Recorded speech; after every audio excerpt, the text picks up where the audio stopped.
If I asked you what was common between these very illustrious names, what would you say? Mr. Kumar Mangalam Birla, Mr. Motilal Oswal, Mr. Suresh Prabhu, Mr. Shekhar Kapoor, Mr. Piyush Goyal, Rakesh Jhunjhunwala. What do you think is common between these people from very diverse walks of life and professions? Two letters, two simple letters, C and A. Two letters so powerful that if you join them and put them before a name, it not only becomes a professional qualification, but it represents willpower, dedication, intelligence, and the ability to march on come what may. To the rest of the world, these two letters mean chartered accountant. But to me, it means something completely different. Committed achievers.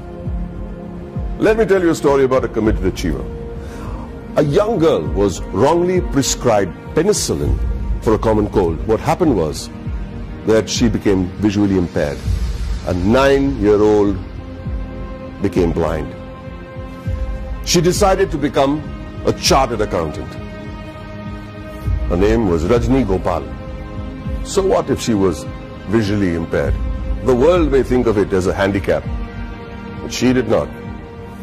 In another story, the daughter of a man who sold coffee outside Borivali railway station on a bicycle decides to learn English in the 7th standard.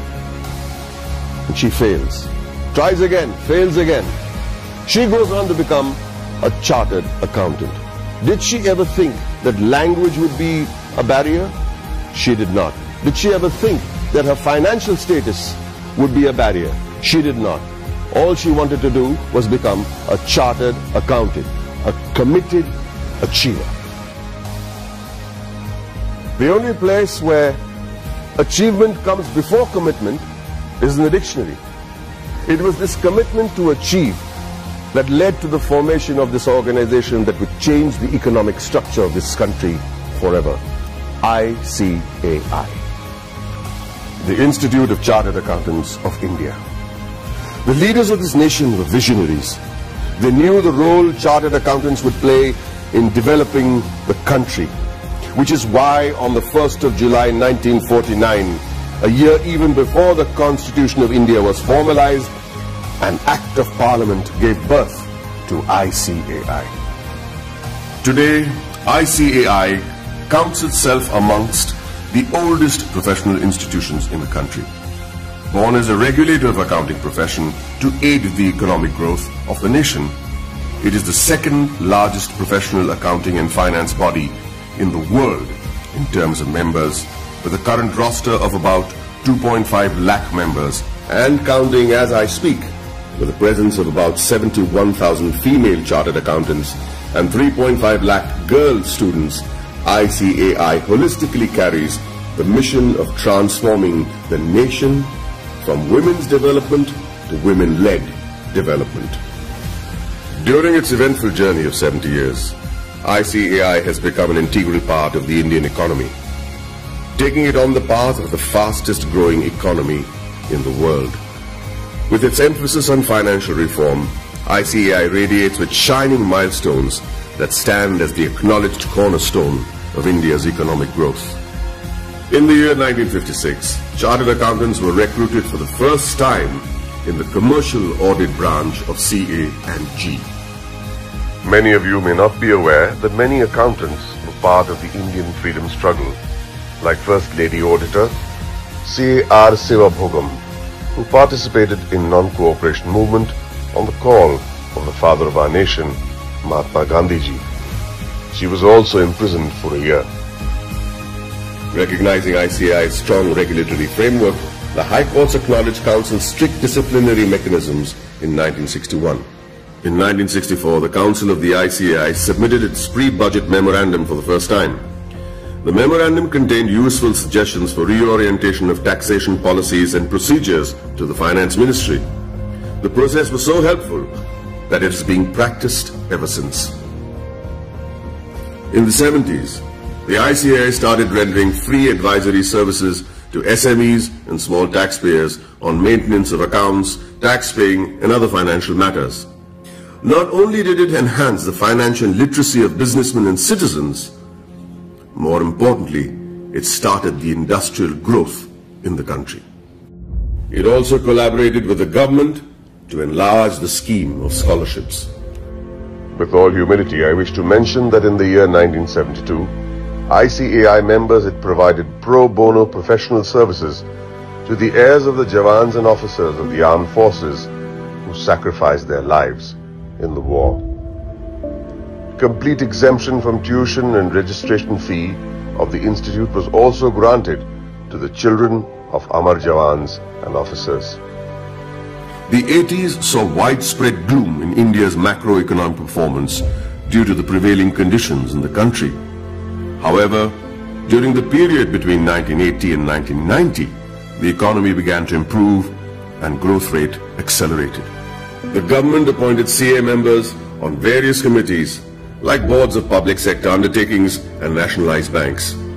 The government also appointed ICAI as an expert and independent advisor on company law, fiscal and various other committees. The corporate sector, the public sector corporations, cooperative societies and public trusts were brought under the accounting discipline by legislation. In the 90s, sales tax audit was introduced in many states, which was a direct result of ICAI's efforts to showcase the role played by the CA community. ICAI developed a research center in the form of a non-profit company to be named as Accounting Research Foundation. It was during this time that the government recognized the ICAI as the sole recommendatory body for setting accounting standards in the country. 2000 and onwards marked the period when many MRA MOUs had been signed with many international bodies such as ICAEW, CPA Australia, Ireland, CICA, etc. ICAI was granted recognition by IGNU as a research center for the benefit of its members and employees to pursue doctoral research from IGNU. E-Sahayata was launched as an electronic service for members and students of ICAI to provide prompt services against their queries, complaints and grievances. In 2007, ICAI decided to recognize the CA leaders in industries, which gave birth to a glittering awards function. In 2009, ICAI was awarded the Recognition of Excellence Award by the then President of India, Srimati Pratibha Patil.